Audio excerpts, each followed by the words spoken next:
expecting. Let's take a look at these guys' picks and bans already. Rogue banned on both sides. I don't know, man. Like, Hearthstone pros just seem to keep changing their mind on which way the bans go. Tonight, it's been mostly Rogue. Yeah, it has been. The good old Hearthstone spreadsheet of Rogue sucks, clearly not proving to be true here. Well, there's always a thing after an expansion, right, where everyone complains, Rogue got no decent cards this time. Yeah. Rogue's terrible. Counterfeit coin sucks. But the Rogue quest is awful. Yeah. Nope. Everyone's always wrong. Rogue ends up being great at some point or another every single cycle. Deathsie, BigBen, though, one of these guys is going to be seeing us at the Premiership Finals.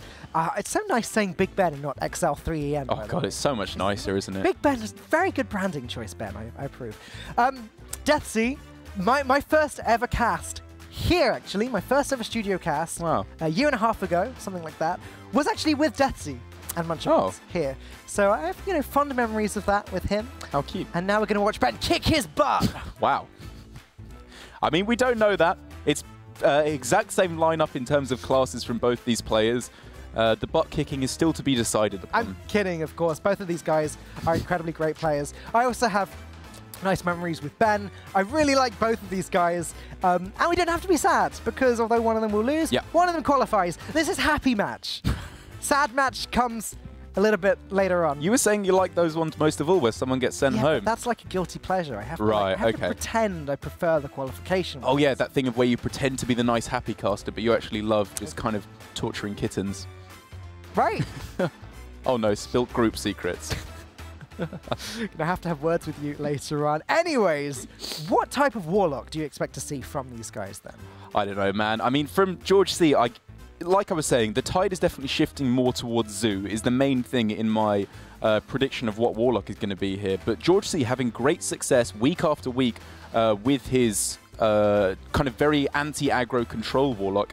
I think from BigBen, he's definitely a player who is just playing what he thinks is good at the moment. He's, clearly with Priest, Rogue and Druid, as the vast majority of players are doing.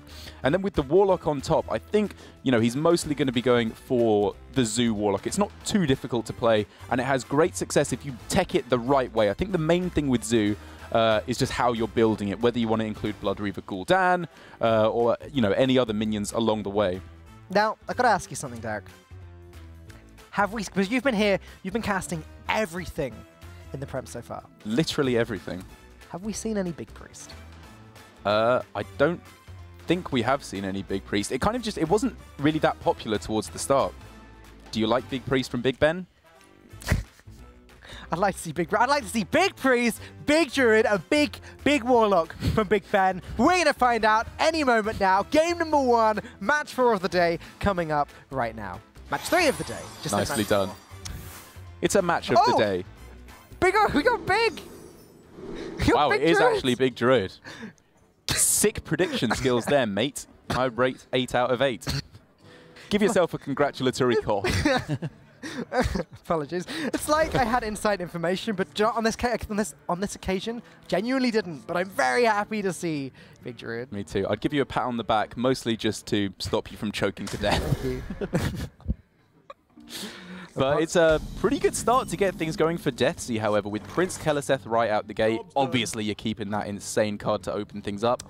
I hadn't seen the orange windows of this Halloween-themed yeah, that's pretty cool. They've clearly gone all out here. It's weird. It's just not such a big thing here in England, Halloween. It's not, but it's quite popular in a lot of the American video games. I mean, Overwatch always makes such a big deal out of Halloween. Oh, very spooky game. Yeah, it is. It's been on for about a week already, that big Halloween event. And it's very nice to see the kind of Hearthstone UI and everything, update to Halloween. I remember I was away for 2 weeks recently visiting my girlfriend, and the first thing my brother says to me when he comes back is, "I've got the new Anna skin for the Halloween event." Yeah. All right, so Ben going to be playing a very slow game here. No early game ramp present in hand just yet. He needs to get to those nourishes as soon as possible. He needs to try not to get Innovate from Bright-Eyed Scout. And he needs to fend off Deathsie's Keleseth and everything that's going to be buffed as a result. Wrath isn't a bad way to bridge you there. And, like you said, with Bright-Eyed Scout, there is the potential for it just to get Yasharaj off the top, which summons the Lich King when it pulls a minion out, or something ridiculous like that. There is still the high roll potential in hand. And also the fact that Nourish bridges perfectly into Primordial Drake one turn after the other. So I think the main thing here is he's just wondering, is it worth going for Wrath? And doesn't think it's worth it here. On turn 3, maybe expecting the captain from the zoo. I see quite a few lists that are omitting the Bloodsail Corsair and just putting in the captain. Clearly not the case here from Deathsie. There's good old Flappy Bird. As a 4-4, new and updated. Yeah, Priest's worst nightmare. Ooh, that's pretty bad. And there's the early game ramp I was talking about a moment ago. BigBen going to go for the Bright Scout. Oh, gets another Scales. That's not what you want to see. 1 mana, 5 mana, give a minion 1/1, and gain a bunch of armor. The armor could still be game-winning. That's the weird thing about Bright-Eyed Scout is, you know, it kind of functions like Barnes in a way because you're just praying you get the biggest minion in your deck off of the battle cry. But because Barnes only interacts with minions and not spells, it's just got a much better chance of pulling something good, whereas there's a lot of spells in the Big Priest deck. There's a good chance you get something really bad. But I guess the thing is, if Yasharaj had been found there, the upside is so ridiculous, it's worth the risk of getting Innovate or Earthen Scales. I can definitely understand the Rogue ban now from BigBen. Right, yeah. Running decks big time. Like Big Druid. In fact, I don't expect he'll be hoping to win against the Zoo deck. If his lineup's all control, anti-control, then maybe he won't mind letting this one through. Yeah, clearly something he's considering. I mean, out of the big decks, we obviously don't know that it's Big Priest. It's very possibly going to be Kazakus Priest. It's I would more likely to argue be even Priest, probably to be Kazakus Priest. Both those decks have an okay time against the Zoo Warlocks, because obviously there's more copies of each removal spell in the Big Priest, and in the Kazakus Priest you can, as ever, just curve out insanely well. But because of both these Voidwalkers and the buff from Keleseth, no way to kill off the Vicious Fledgling here, which is going to be the scariest thing for BigBen, because even though he's got Primordial Drake on the following turn, there's a good shot there's just so much stuff developed from Deathsie on this turn, he won't actually be able to stop the Vicious Fledgling from connecting to face. Yeah, if that thing gets Wind Fury immediately, then that's very, very bad news for BigBen. That's going to be the worst fear. That means 2 adapts the following turn, and still nothing BigBen can do about it. Yeah. And then, you know, very quickly you see stealth or can't be targeted, which means it's just beyond any chance of ever being here, even by an ultimate infestation or something like that. It would have to be Deathwing at that point, which is always worth bringing up in this cast, or in this particular matchup, because very often when you ask your fellow co-caster what could possibly bail them out here, Deathwing is just thrown out as a random meme. But the thing is, it's probably actually, or I would say definitely in this deck, and it's always a bailout option against a big Bone Mare turn or something like that. Okay, so Deathsie actually gets the health, which is still one of the better cards. Yeah. Oh, but sorry, one of the better adaptions to keep the card alive. What can BigBen do about this? He's got Medivh the Guardian. That's not going to do anything about it. Drake can potentially stop it from hitting the face, but as we can see, it won't do that. I mean, you have to go for this here because Medivh going into turn 6 with the coin, Bone Mare, Soulfire, Doomguard all close out the game. So you have to just pray that there's no 4 damage source of removal to kill off this Drake. This Bone Mare is just back-breaking here for BigBen. You buff up the Dreadlord, you start smacking the face with Flappy Bird. I don't see a comeback for BigBen here. Druids are infamous for not having like hard removal or wide removal even. He could be running a Naturalize, but even that wouldn't be good enough in this situation. I mean, from Deathsie, he's so far ahead here that what he's considering is Innovate Deathwing. That's what he's trying to think about. How do I best play around that? The 1 mana Innovate. Yes, exactly. The newly nerfed Innovate, which perfectly curves him through to a Deathwing. It's possible as well that the card off Bright-Eyed Scout was a Deathwing and he didn't want to play it till now, but you probably would have played it at this point, to be honest, because you're in such a bad spot now. Not the best options, actually, to be honest. You'd rather get something that just kind of further protects it. Yep. Maybe 1/1 Death Rattle. Untargetable. Any of those Death Rattle, any of those would have been better. Wind Fury obviously still would have been the best one. So I could you can argue that's one of the worst possible choices Deathsie could have had, those 3. And so with no well, actually, okay, if you go Nourish, how many cards do you have in hand left over 7? So if you go Nourish into exactly Innovate, Spreading Plague, you know, it's worth considering, you know, it's worth the shot. It's worth the shot. There's one. Oh! Oh. That would have been pretty sick though, huh? I was excited. You got me excited. Yeah, you can't even game armor with earthen scales enough to get you out of there. Ben, not all too excited right now. That is his first loss on the board and Deathsie's first win with the Zoo Warlock deck. Looking pretty strong there. That's definitely a matchup it's expecting to win because the thing is, you know, Zoo has traditionally been good against Druid throughout the history of Hearthstone, be it Combo Druid, Malagos Druid, all these kind of things. And the big Druid kind of feels more like the old school Druids where it's doing slightly less in the mid-game turns, whereas Jade Druid obviously has the potential to just curve out Jades perfectly, which the Zoo will probably be losing against. I'm hoping to see now, based on that first game with BigBen, that he is playing an anti-control lineup. Okay. And that he is, you know, he's allowed the Warlock to slip that win by, and he's going to try and target the Druid and the Priest. Very possible. To prevent those decks from getting a win. Yep.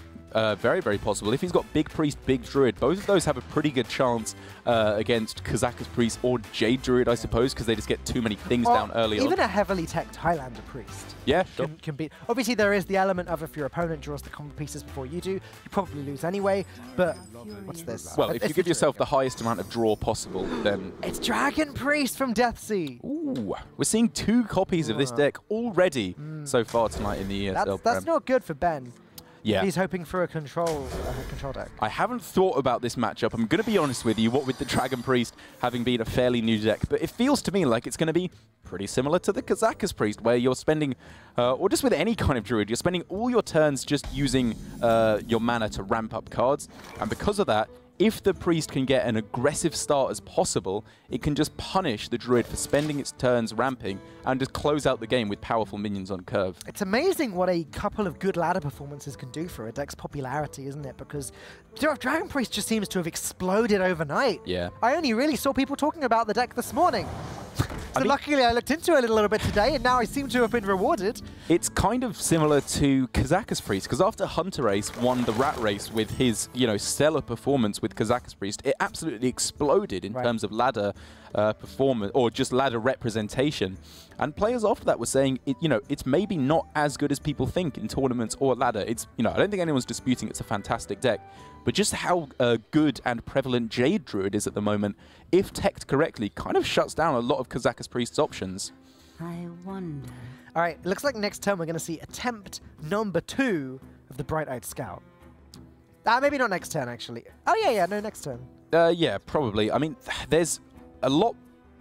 Okay, this is an interesting play from Deathsie, because the Tar Creeper on curve felt pretty good to me. The thing is, you're afraid of Swipe and Wrath killing off your Radiant Elemental and thus increasing the costs of your Shadow Visions and your Inner Fires and Divine Spirits. So he's going for it right now. And oh, he got it! He can just get the biggest minion possible, and he's rewarded for it. Yeah. Look at this beast, a 10-10 on turn 3. Again, the chances of this happening are actually very high if you're running 2 of each card. I imagine Dragon Priest doesn't run many other spells. It's a very minion-heavy deck.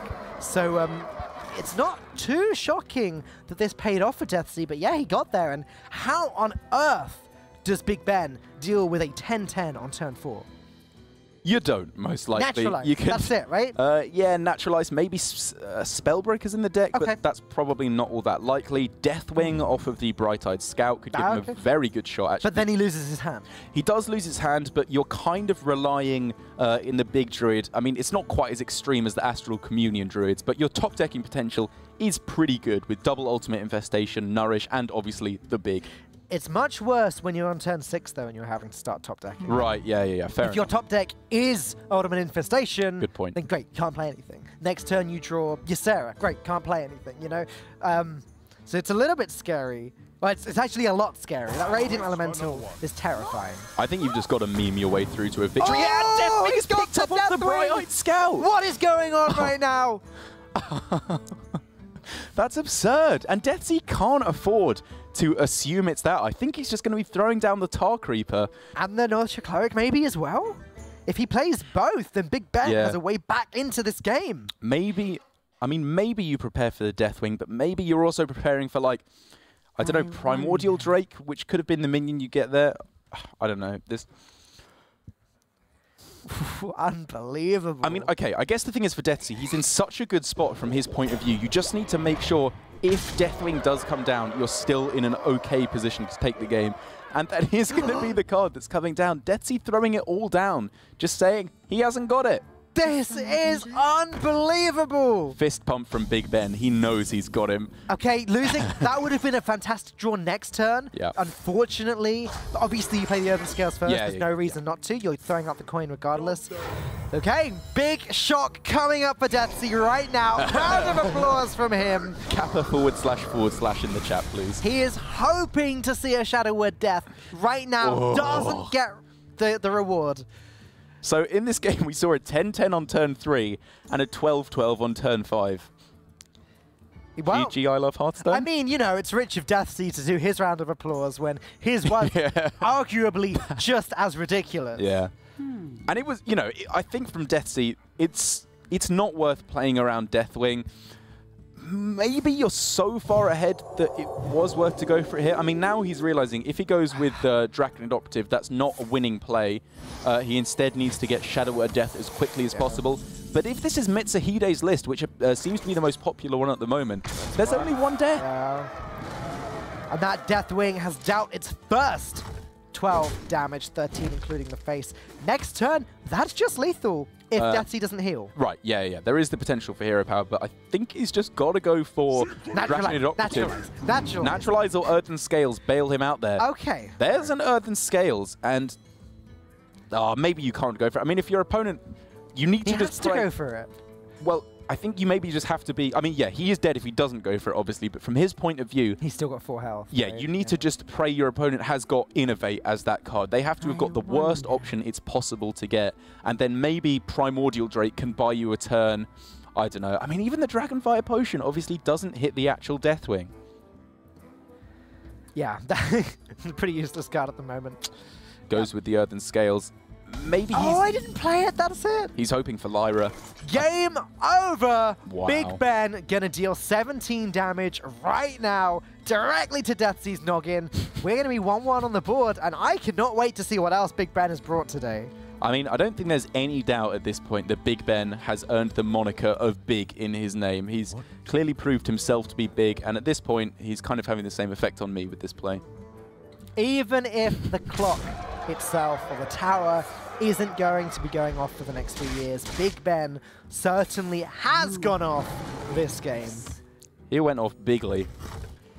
And Deathsie's not looking very happy, but come on, Deathsie. You had a 10-10 on turn 3 or turn 4. Like, you got no right to be stroppy about this, my friend. You've kind of got to respect ridiculous games like that, though. I mean, you know, casters after this are supposed to say, maybe if they were being played by Blizzard, this is why I love Hearthstone. This kind of isn't why I love Hearthstone. This is why I think Ben loves Hearthstone. I don't know, man. Genuinely is why I love Hearthstone. Fair enough. The fact that you can get these games like this, and hey, a lot of skill went into that. Deathsie had to work out. He saw the lines with the Shadow Visions. He decided on that turn, this is the turn. I want to make my 10-10 Radiant Elemental. Obviously, you could argue it was a little less skillful from BigBen. He just realized, okay, my only way out of this is drawing Deathwing from the Bright-Eyed Scout. Oh, look, I got Deathwing from the Bright-Eyed Scout. But, you know, he built the deck. He put the cards in the deck. That is a factor as well. It was a very entertaining game of Hearthstone. Very fair point. And I think, you know, what with this being such a recent deck in the Dragon Priest, I wasn't necessarily expecting, you know, I don't necessarily know all the ins and outs of the plays, but I think the main thing that I might be underestimating, which Deathsie very cleverly clocked onto, is how likely you are to find Divine Spirit and Inner Fire. You run very few cards in the deck. And having played so much Kazakus Priest recently, I'm much more used to not getting the cards you want. Exactly. The thing is with Dragon Priest, it's like half the deck are spells, right? You got Spirit with Ash, Kazakus Horror, Priest. Pint-sized... Sorry, Did I say Shadow Priest? You said Dragon Priest. Oh, I said Dragon Priest. My bad. The other way around. The exact opposite of that. The antithesis. But most of the deck are spells, so you very rarely play the Shadow Visions and get exactly what you were hoping for. With a deck like that, like Miracle Priest that we saw a while back, you very, very often get the exact spell that you're looking for. And I interrupted you earlier with my sound of disgust the moment I saw that BigBen is actually bringing Zoo. Not quite the strategy I was expecting, though this might pay off, and this might even be one of those games where Gul'dan is relevant. I think this is the strategy I was expecting from Ben. You know, if you tech it and mulligan correctly to beat Kazakus Priest and Jade Druid, you got a pretty good shot at it. And double Flame Imp right at the start is a great way to get there because it's just an absurdly good minion against Druid. So what if they Wrath it? That means they're not going for Wild Growth, they're not going for Jade Blossom, and you're going to be getting through to their your mid-game threats before they can find an answer. Whoa. Okay, well, there are a lot of demons on the board, and Crystal Weaver likes it when there's a lot of demons on your side of the board. Oh, he love it. So how do we do this? Do we buff up the Voidwalker, trade that into the 2/2? Yeah, I mean, that's what I'm trying to look at right now. You can go for, well, you can make yourself extremely vulnerable to swipe by buffing up the Voidwalker and taking 2 value trades. So I think because of exactly that, you just try and make, at the moment, the best play around swipe, which is, I think, why you trade the Flame Imp into the 2/2. You're still in a good spot, even if swipe does come down, but you're not just being completely blown out. You probably go Flame Imp into the 2/2, Voidwalker into the 1/1, and buff up the Flame Imp. Speak your piece. Okay. He's choosing to not play around swipe. And to be honest, you know, I'm saying... We go in face. I'm saying the best play against swipe because I can see the swipe. And he is going to be punished here. Mind control tech is even better with Mark of the Lotus. Yeah, fair enough. This is with nuts. the Mark of the Lotus. Yeah, this is nuts. You then trade the 2/2, which is now a 3/3, into the Voidwalker. You get rid of the Flame Imp. That Crystal Weaver isn't doing anything. Deathsie has just completely dominated this board from BigBen. This is why I love mind control tech in Jade Druid so much. Its obviously primary purpose is to beat the mirror. It's fantastic against Jade Druid. You get yourself in positions where you get so much tempo stealing a 5/5 or 6/6 that it's difficult to lose. But it's good against Shaman, it's good against Zoo, it's good against Rogue potentially as well. It's just really, really nice against so many of the board-centric decks. Remember that swipe you were talking about earlier? Oh yeah. Yeah, it looks pretty good now. Looking pretty good to me. Yeah, I mean, maybe you go for the Fandral. If you had Nourish in hand, you'd definitely go for the Fandral. Yeah, no, you're right. You can just trade the Flame and Pin. That seems safer now. Swipe's probably going to be good later on down the line as well. Ultimately, your board state stays pretty much the same. Yep. You have a higher value minion on the board. The Doom Guard is going to rip through that, though. I mean, you have to play it, and you have to pray you don't discard Blood Reaver Gul'dan. Do you actually want that? That's what I'm thinking. Like, maybe Bone Nair's more valuable. I'm not sure. Are we even going to get to turn 10? If we get to turn 10, did BigBen already lose? I mean, the thing is, yeah, if you can get to Blood Reaver Gul'dan, having played a whole bunch of demons actually at this point with the Voidwalkers, sorry, the Flame Imps, Voidwalker, and now the Doom Guard as well. The Blood Reaver Gul'dan is going to be insane. And maybe you've got no chance of pulling ahead on board right now that it's worth trying to just stall out the mid-game. And I think that's why I probably would have preferred the trade from BigBen. He needs to survive for now. He's on the back foot. And I think he should have realized that last turn instead of this turn. Because going for the lethal plan here for just aggression, like, how is that going to work out? One of the cards in your hand does nothing to achieve that in Blood Reaver Gul'dan. And there's so many taunts in the Jade Druid deck. Yeah. As we can see, there is a swipe in Deathsie's hand. I mean, look at this. Game is over. Deathsie taking another blisteringly fast win against BigBen. And look at that, the BM as well. My thanks to you. Top deck Savage Roll rather than the swipe that was already in his hand. Ben just doesn't know what to think right now as Deathsie takes the second win. We're heading into game number 4 up next. And the thing is, you know, for BigBen, he could have played around mind control tech on the MCT turn, but I think mind control tech is going to be good throughout the whole game against you. You kind of want to almost bait it out now and pray it steals the Acarus Veteran as the worst option. But with the Mark of the Lotus as well, it was just absurd. You're just not coming back from starts like that against a Druid. Yeah, that was just quite the impressive victory from Deathsie. And I believe his only remaining deck is the Dragon Priest now. Yep.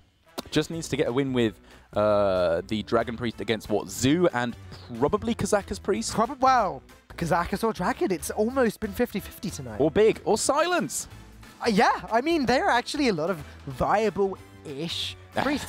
Viable enough, right? Yeah, like, you can play Silence Priest and do reasonably well with it. Is it as consistent as Kazakus Priest? Probably not. Yeah. Can it win games? Yeah, of course it can. Can it get you to Legend? Probably. Oh, yeah, yeah. I mean, I think it's kind of in the same spot that Evolve Shaman was while old-school mid-range Shaman was a thing. Because looking at Evolve as a card, it's always been good. There were probably very good Evolve Shaman decks that could have been made ever since it was a thing. It's just with Tunnel Trog, Totem Golem, and Thunderbluff Valiant, why would you ever not just play that? Because it's clearly better. And that's kind of where Silence Priest feels to me. Kazakus Priest is the better deck.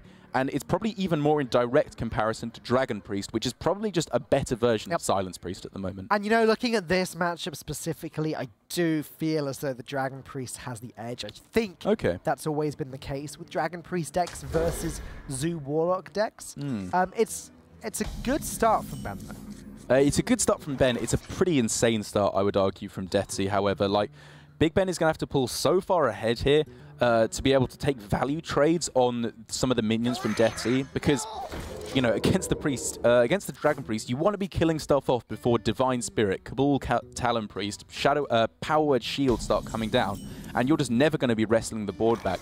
I think there's not actually that many good early game cards for the Dragon Priest. I mean, I say that many. There's a fair few options, but this is a fantastic draw to get things going for We saw a pretty good early game from the Dragon Priest earlier on with a 2-mana 10-10 on the board by the 3rd or 4th turn. Okay, I'm referring to minions mostly there, I mean. Now, Blood Fury Potion next turn from Ben is going to be an option. That would turn the Blood Imp into, what, a 3-4? Yeah. That's just not really getting the job done. I think the Vicious Fledgling is probably going to come down in the next turn. Yeah, that Tar Creeper's really irritating. The orange glow, though, doesn't it make you want to play it? It does make me want to play it, but you got to resist the orange glow. That's the mark of a true Hearthstone player, I would say. Okay. I never learned that. I mean, the meme is obviously if it's green, you play it, and if it's orange, you definitely play it. Yeah. I always play orange cards. But here, I mean, what? Green means go. True. I can't argue with that. You literally cannot. And now in this spot for BigBen, it's really just all in on finding a way to kill off this Tar Creeper before Divine Spirit and Inner Fire come down, or even just before powerful minions start coming down behind it. Like the Twilight Drake as what, a 1, 2, 3, 4, 5, 4, 6 here is perfectly good just to start taking value trades on pretty much anything the Zoo can throw down. BigBen's hand leaves a lot to be desired here. He can play Malkazar's Imp and Blood Fury Potion, still can't clear the Tar Creeper, which is a problem. He can tap, he's got 2 Doom Guards in hand, which is really unfortunate. He does not want to discard one with the other. Yeah. They're arguably just the best card in the deck. I mean, I think you just go Imp and Blood Fury Potion, that Imp. Once again, I keep quoting Mitsuhide's list because it's the one that I'm most familiar with and it seems to be the most popular at the moment. No Shadow Word Pains in the deck. So if you can make yourself, what? Oh no, even then, sorry, it would go to 4 health, 4 attack. What am I talking about? So it would then be +3, +3, 4, 7. That's really not going to be dealt with. You curve into your Doom Guard and you draw a bunch of cards. I think that's the way to go. All right, we're just going to make a huge Imp. We're just going to make a huge Imp and hope that it survives so that the Doom Guard draws a bunch of cards. This could pay off. There's Inner Fire, though. That Tar Creeper could go out of control right now. Ridiculous. I mean, Radiant Elemental Shadow Vision is probably the play on this. Definitely start with that. Yeah. You can get the Divine Spirit. You could turn the Tar Creeper into a 16-16. Deathsie, once again, seeing the lines. And you've got such a good chance of finding the Divine Spirit here. He gets it, looking at the Potion of Madness, looking at the Dragonfire Potion. Oh, there's no other choice. I just don't think there's really any other choice. How does a Zoo deck ever deal with this 16-16 with Taunt? I mean, silence. That's it. I just don't think you really run Spellbreaker that much in Zoo. Maybe I'm looking at the wrong list, but remember Ironbeak Owl? Once upon a time. It wasn't even run in Zoo when it was 2 mana, I don't think, was it? Toot. I don't know why, but I just expect that to be followed by an expletive. So this is a family-friendly game, Darren. Of course. And important to mention, this is not going to be a 16-16 on your opponent's turn. It's going to be a 18-16 as I try and do quick math. Yeah, because that's the important thing. That's the important thing about this Dark Creeper. Not the fact that it's a 16-16, but the fact that it's now actually got 18 attack. There you go. Eat that, BigBen. Deathsie clapping one more time. He's become a very sarcastic player, hasn't he? His emotions. Shadow Vision is so good. How did I not realize this when this card was first announced? This deck is stupid. Just the thing that a lot of people missed straight away with Shadow Visions is the fact that it makes Divine Spirit and Inner Fire play. Right.